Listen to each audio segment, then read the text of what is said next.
إن الحمد لله نحمده ونستعينه ونستغفره ونعوذ بالله من شرور أنفسنا ومن سيئات أعمالنا من يهده الله فلا مضل له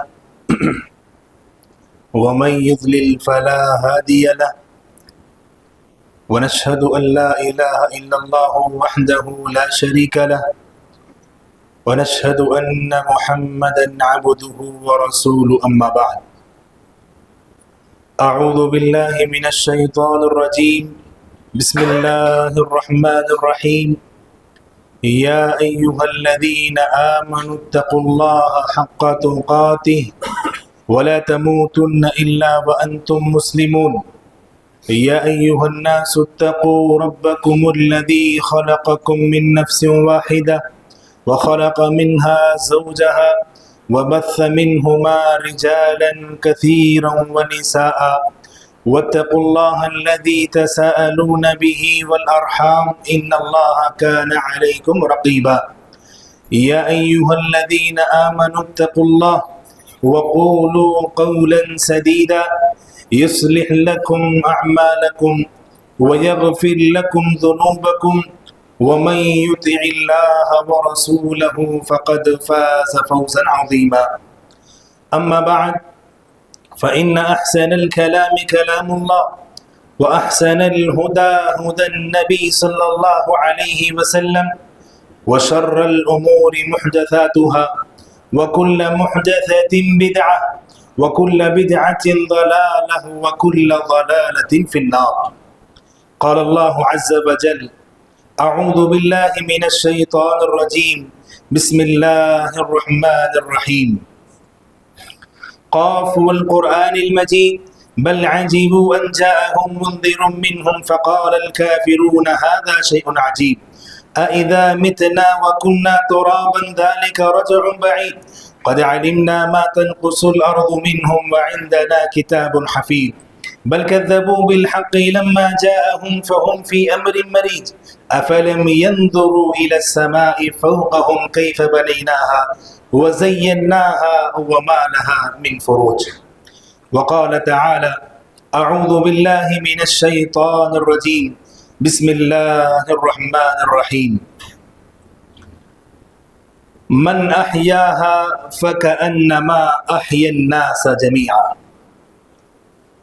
ہر قسم کی حمد و ثنا، عظمت و کبریائی، بزرگی و برتری تنہا اللہ وحدہ لا شریک کے لیے لائق و زیبا ہے، جو ساری کائنات کا تنہا خالق، مالک اور رب العالمین ہے۔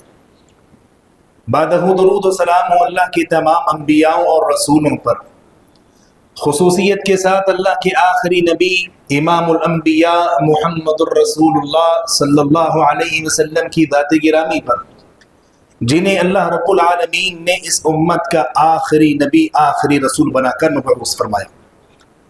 حضرات گرامی قدر اور معزز خواتین اسلام، جو موضوع لے کر میں آپ کے روبرو کھڑا ہوں وہ ہے مقاصد شریعت۔ جس دین کو میں اور آپ اپناتے ہیں اس دین کے کیا مقاصد ہیں، کیا اہداف ہیں، اس کو اگر ہم جان لیں گے تو یقیناً ہمارا دین کے اوپر عمل کرنا بہت آسان ہو جائے گا۔ مقاصد شریعت کا مطلب کیا ہے؟ اہل علم کہتے ہیں کہ وہ مقاصد، وہ اہداف جس کی وجہ سے اللہ نے اپنی شریعت کو، اپنے دین کو اتارا تاکہ لوگ اس شریعت کو، اس کے قوانین کو اپنا کر اپنی دنیا اور آخرت کو سنوار سکے۔ وہ تعلیمات، جو بندہ ان تعلیمات کو اپنائے گا، ان مقاصد کو پورا کرے گا تو دنیا بھی اس کی جو ہے بن جائے گی اور آخرت بھی اس کی سنور جائے گی۔ حضرات گرامی، اللہ رب العالمین کی یہ سنت ہے کہ وہ روئے زمین پر جو بھی چیز پیدا کیا ہے، جو بھی چیز اس نے بنائی ہے، اس کا کچھ نہ کچھ مقصد ہے۔ انسان کو آپ لے لیں، اللہ نے انسان کی تخلیق فرمائی تو اس کا مقصد بھی بیان فرمایا۔ सूरह ज़ारियात की बड़ी मशहूर आयत, अल्लाह ने फरमाया वमा खलक़तुल जिन्ना वल इंसा इल्ला लियअबुदून, मैंने जिन्नों और इंसानों को अपनी इबादत के लिए पैदा किया है।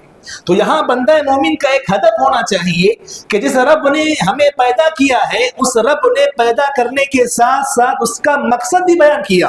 वो मकसद क्या है? उसकी बंदगी हो, उसके तौहीद को कायम किया जाए, उस अल्लाह की तन्हा इबादत की जाए। ये अगर मकसद हमारे सामने आ जाएगा तो यकीन जाने हम अल्लाह के जो मकासिद हैं इस दीन के लाहिए से उसको सही तौर पर हम समझकर उस पर अमल करने वाले हो जाएंगे। अल्लाह ने हमारी तख्लीक फरमाई, ये हमारी तख्लीक, हमारा पैदा करना ऐसे बेकार नहीं है। अल्लाह ने दूसरे मकाम पर फरमाया अफहसिबतुम अन्नमा खलकनाकुम अबसा, क्या तुम लोगों ने ये सोच रखा है कि अल्लाह ने कि हमने तुम्हें ऐसे ही बेकार पैदा किया है? नहीं, अल्लाह ने एक मकसद के तहत मुझे और आपको पैदा किया। वो मकसद क्या है? इल्ला लियअबुदून, के हम उसी की इबादत करें। मुफस्सिरीन लिखते हैं इल्ला लियअबुदून की तफसीर करते हुए कहते हैं कि बंदा तन्हा अल्लाह की तौहीद को जो है कायम करने वाला हो, तन्हा अल्लाह की इबादत करने वाला हो। तो यहाँ एक मकसद अल्लाह रब्बुल आलमीन ने हमारी पैदाइश के नाहिए से बयान फरमाया। हमें जो पैदा किया है उसका एक बुनियादी और एक अजीम मकसद है, वो मकसद तन्हा अल्लाह रब्बुल आलमीन की इबादत है। आज आप देखें, अल्लाह रब्बुल आलमीन की इबादत हमें आखिरी लम्हे तक करना है। इस इबादत को अंजाम देने में हमसे खता और कोताही क्यों होती है कि हमने बुनियादी तौर पर अपने मकासद को हमने जाना ही नहीं। तो लिहाजा अल्लाह रब्बुल आलमीन अपनी शरीयत को उतार रहे हैं, दीन को हमारे सामने रखे हैं ताकि हम उसके मकासद को और उसके अहदाफ को समझकर उसके मुताबिक अपनी जिंदगी को ढालें। जब हम उसके मुताबिक अपनी जिंदगी को ढालेंगे तो यकीनन हमारी दुनिया और आखिरत दोनों संवर जाएगी।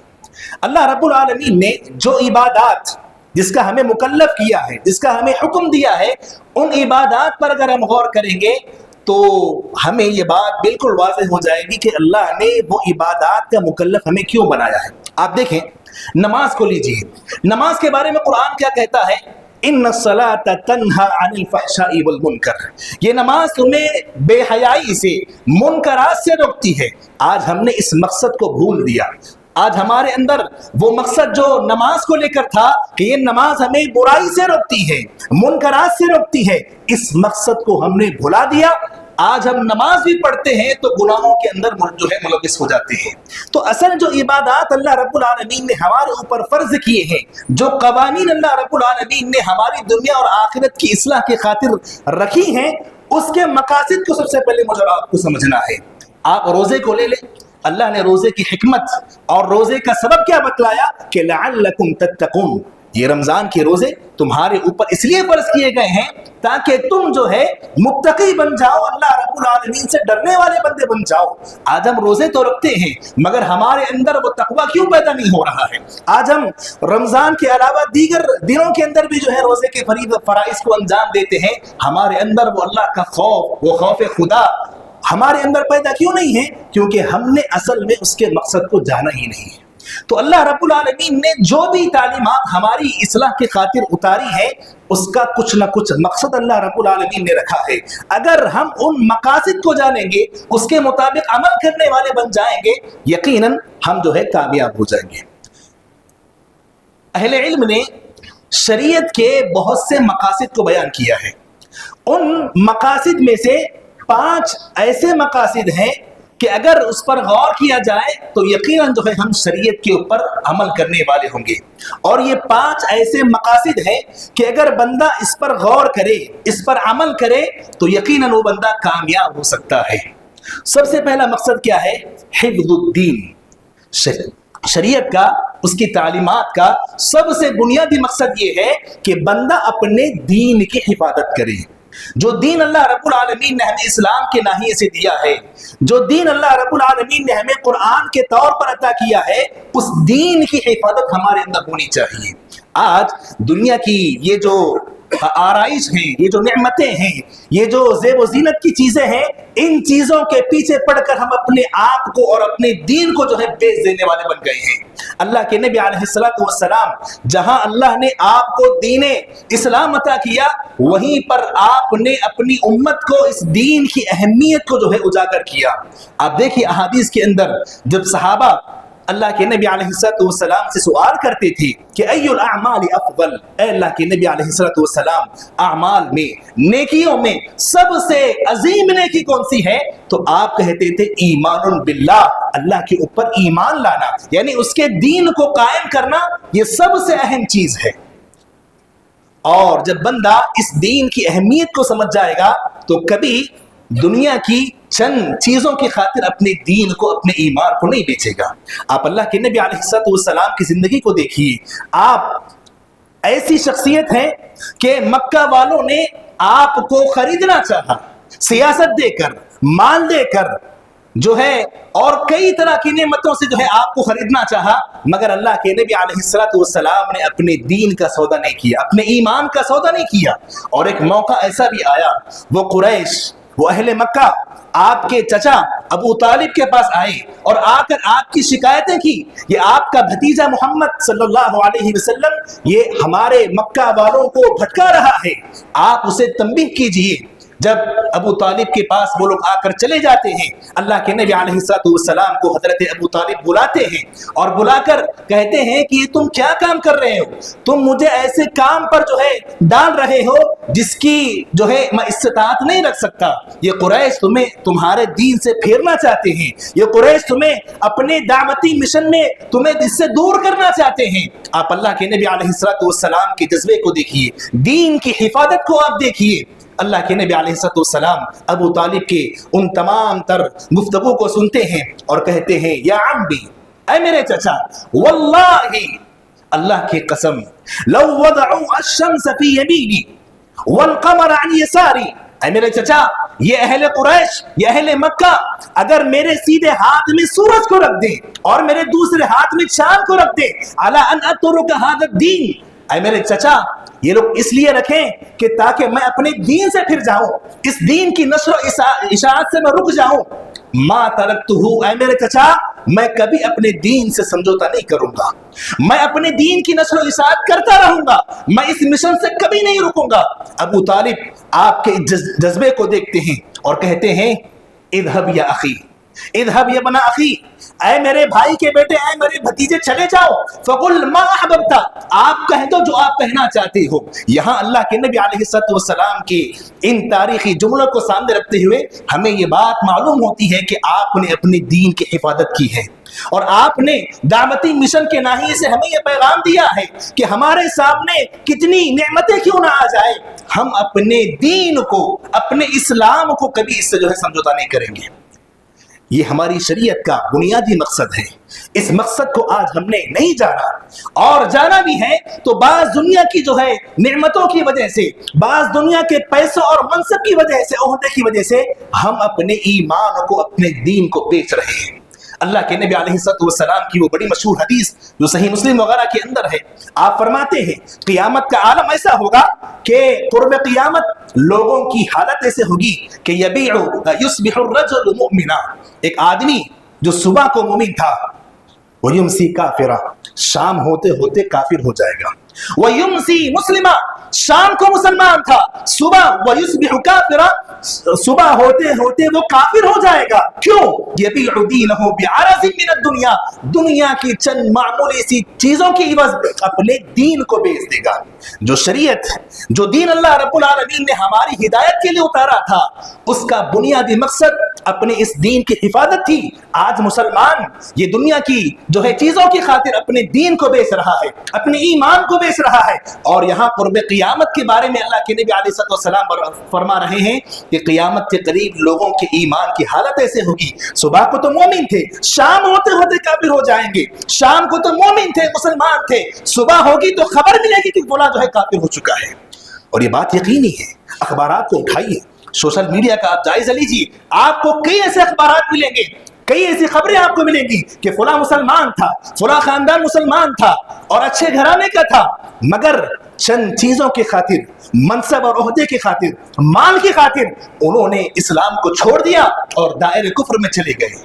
तो मेरी और आपकी जो शरीयत है, اس کا بنیادی مقصد اپنے دین کی حفاظت ہے. تو لہذا یہ شریعت کا سب سے پہلا پیغام، اس کا پہلا مقصد ہے کہ ہم اپنے دین کی حفاظت کریں. یہاں میں نوجوانوں سے اور خواتین سے بالخصوص کہتا ہوں کہ آپ اپنے ایمان کی حفاظت کریں، اپنے دین کی حفاظت کریں.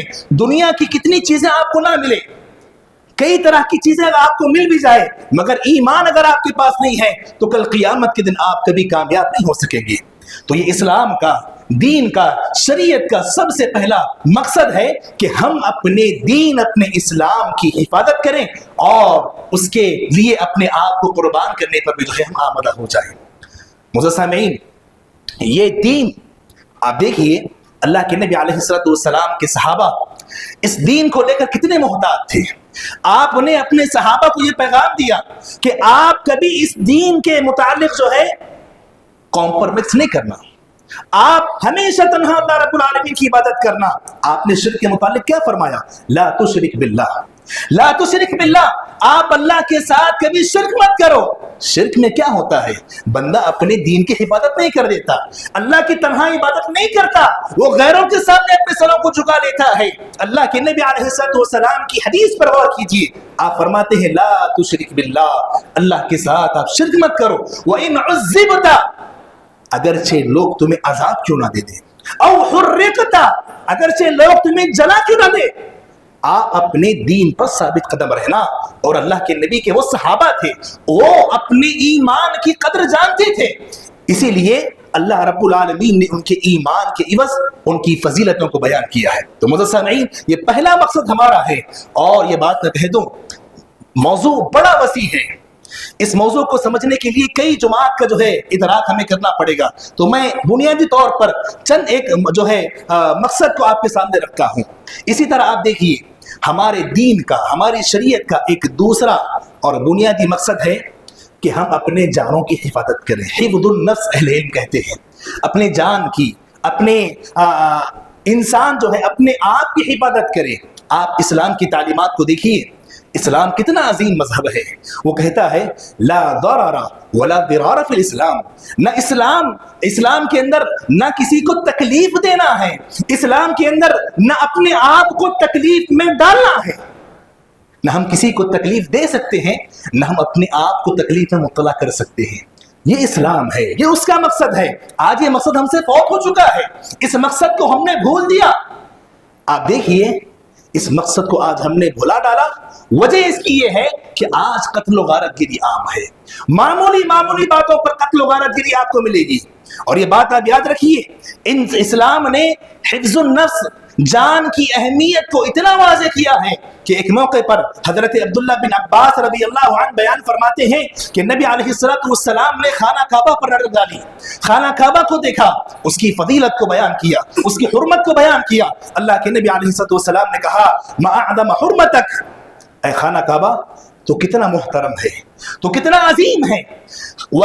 اسی پر اللہ رب العالمین، اللہ کے نبی علیہ الصلوۃ والسلام نے یہ بات بیان فرمائی والمؤمن اعظم حرمتا منک، یہ جو مومن ہے، اس کی جو جان ہے، یہ جو مسلمان ہے، اس کی جو جان ہے، اے کعبہ تیری عظمت سے بڑھ کر ایک مسلمان کی جان ہے.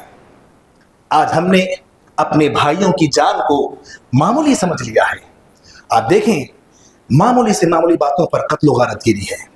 اور یہ بات بڑی یقینی طور پر اللہ کے نبی علیہ الصلوۃ والسلام نے بیان فرمائی تھی کہ قیامت کے قریب لوگوں کا حال یہ ہوگا لَيَأْتِي عَلَى النَّاسِ زَمَانٌ، لوگوں کے اوپر ایک ایسا بھی وقت آئے گا لا يدري القاتل فيما قتل، فیما قتل، کہ جو قتل کرنے والا ہے، جو مجرم ہے، جب وہ کسی کو قتل کر دے گا تو اسے پتہ نہیں ہے کہ وہ کیوں قتل کیا ہے.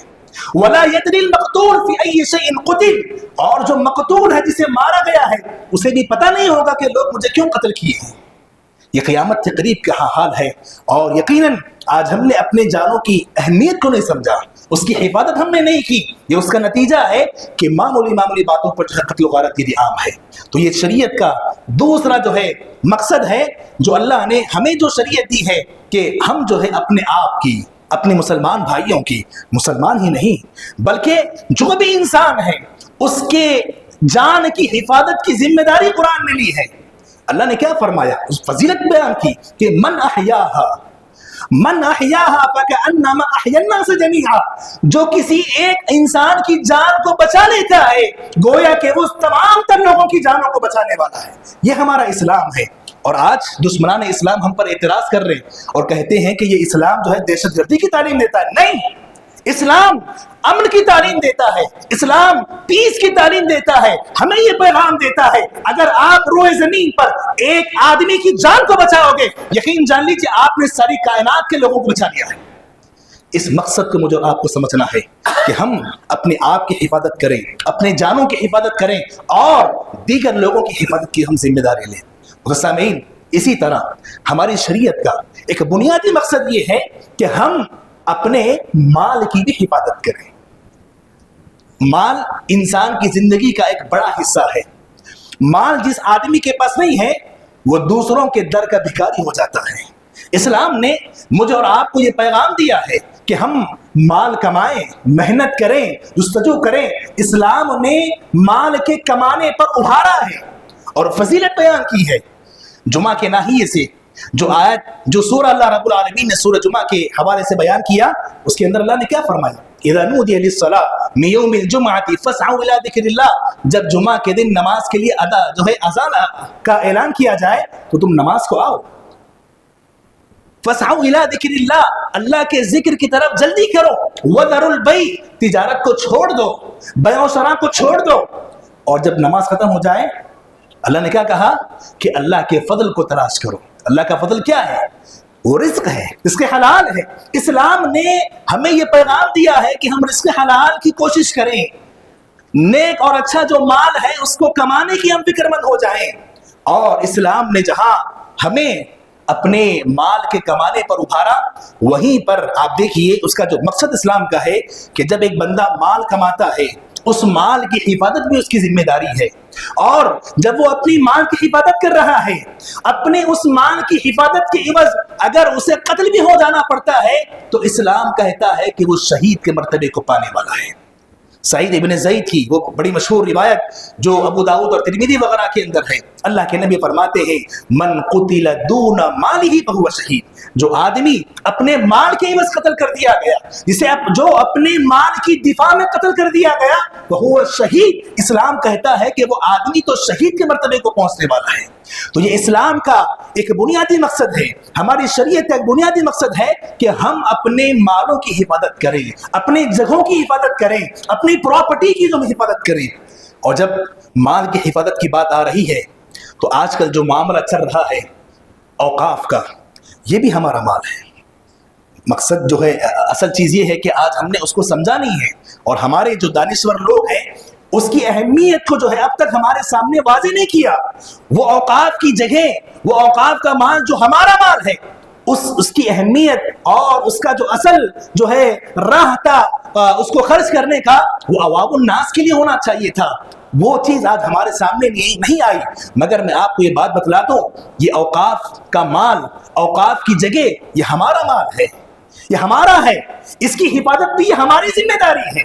تو جس طرح ایک انسان اپنے مال کی حفاظت کر رہا ہے جس کو اس نے کمایا ہے، ویسے ہی اس انسان کی یہ بھی ذمہ داری ہے کہ وہ اوقاف کی جگہوں کی حفاظت کرے۔ اپنی جو پراپرٹی ہمارے جو ہے اسلاف نے چھوڑی ہے ہمارے لیے، اس کی حفاظت کرنا بھی ہماری ذمہ داری ہے۔ تو لہذا ایسے سنگین حالات میں ہمیں اپنے اوقاف کو بچانا ہے، اور جو حکومت جو خلاف جو ہے قوانین ہمارے اوقاف کے خلاف لا رہی ہے، اس کے خلاف مجھے اور آپ کو ایک ہونا ہے، اور جو ہے اپنے ان جگہوں کو لینے کی مجھے اور آپ کو کوشش کرنی ہے۔ سامعین، یہ ایک جو ہے اہم مقصد ہماری شریعت کا ہے کہ ہم اپنے مالوں کی حفاظت کریں۔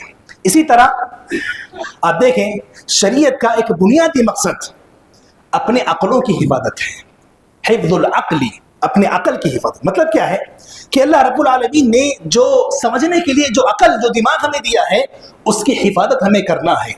عقل کی حفاظت کیسے کریں گے؟ ہم جو ہے ان تمام تر چیزوں کو چھوڑیں گے جو ہماری عقل کی خرابی کے سبب بنتا ہے۔ نشے والی تمام تر چیزیں، شراب یا اس سے جیسی جو بھی چیزیں ہیں، ان تمام تر چیزوں سے ہمیں بچنا ہے۔ بچنا ہی نہیں بلکہ اسلام نے اسے حرام قرار دیا ہے۔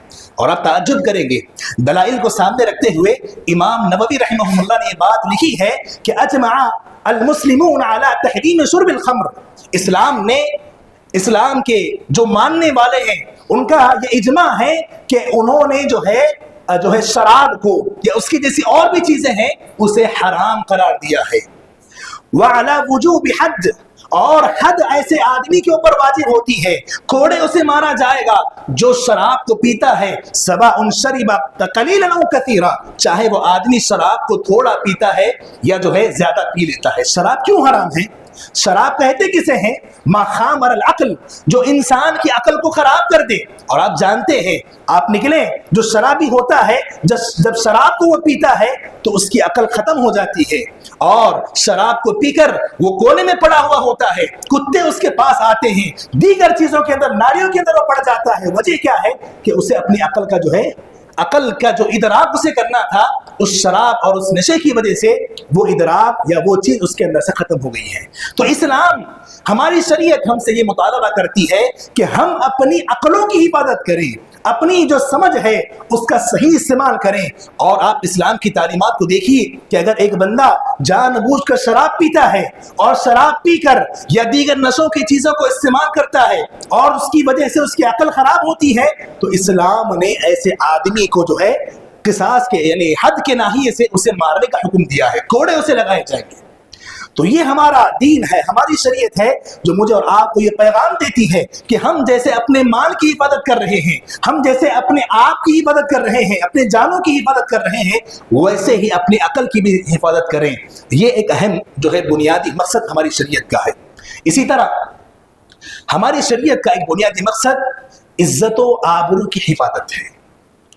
जो बंदा अपनी इज्जत व आबरू की हिफाजत नहीं करता, उसे अच्छाई और बुराई की कोई तमीज नहीं होती।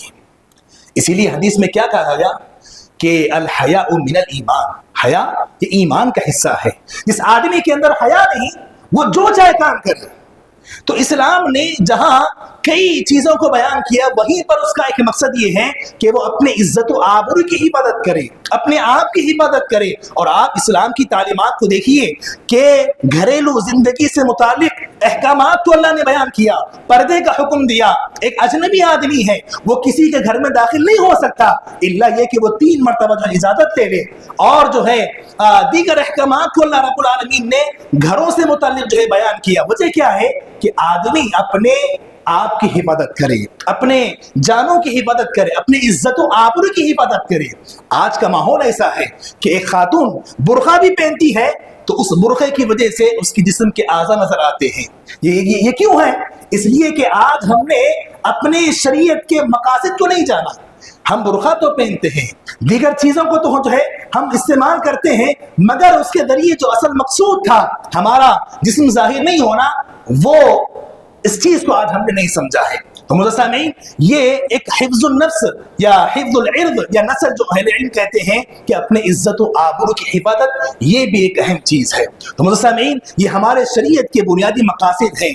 और अहले इल्म कहते हैं कि ये जो अपने आप की हिफाजत, अपने माल की हिफाजत, अपने दीन की हिफाजत और जो है अपनी इज्जत व आबरू की हिफाजत, ये ऐसी चीज है कि अहले इल्म कहते हैं कि अगर एक बंदा कुरान को पढ़ेगा, कुरान के जिस सफ़े को वो खोलेगा, इन 5 चीजों में से कोई ना कोई एक चीज उसे जरूर मिलेगी। तो ये हमारी शरीयत के मकासद हैं। इन मकासद को समझने की जरूरत है। आज हमने इन मकासद को नहीं समझा। इसकी वजह यह है कि हम इबादत भी करते हैं तो हमारे अंदर वो लज्जत नहीं आती। आज हमने दीन की कदर हमारे अंदर नहीं है, इस्लाम की कदर हमारे अंदर नहीं है। इसका नतीजा ये है कि हम नाम जब इस्लाम की तालीमात पर अमल भी करते हैं तो हमारे अंदर वो रूहानियत नहीं पाई जाती। तो मुज़स्सिमीन, ये एक बड़ा हसास मौजू है।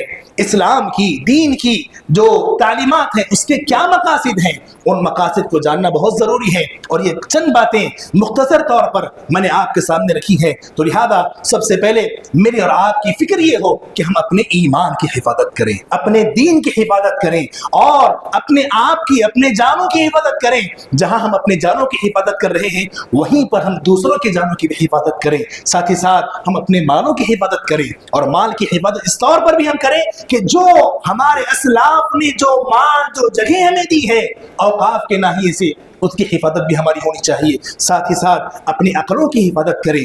عقل کی حفاظت اس طور پر کہ ہم ان تمام تر نشے والی چیزوں کو چھوڑ دیں جس کی وجہ سے ہمارا دماغ خراب ہو جاتا ہے, ہماری عقل ختم ہو جاتی ہے, اور ساتھ ہی ساتھ ہم اپنی عزت و آبرو کی حفاظت کریں. اللہ سے دعا ہے کہ رب کریم تو ہمیں اس حساس موضوع کو سمجھنے اور اس کے مطابق اپنی زندگی گزارنے کی توفیق عنایت فرما. اے اللہ تو ہمارے گناہوں کو معاف فرما, ہم سے جو خطائیں ہوئی ہیں اللہ تو اسے معاف فرما. اے اللہ اسلام کے جو مقاصد ہیں ان مقاصد کو سمجھ کر اس کے مطابق زندگی گزارنے کی توفیق عنایت فرما. اے اللہ ملک کے جو حالات چل رہے ہیں اللہ تو ان تمام تر مشکل حالات میں ہماری رہنمائی فرما, ہماری تو اصلاح فرما. اے اللہ تو ہمارا مددگار بن جا. اے اللہ جو مسلمان بیمار ہیں اے اللہ تو انہیں صحت یابی سے نواز دے, جو پریشان ہیں تو ان کی تمام تر پریشانی کو دور فرما. اقول قولی ھذا استغفر اللہ لی ولکم ولسائر المسلمین فاستغفروا انہ هو الغفور الرحیم.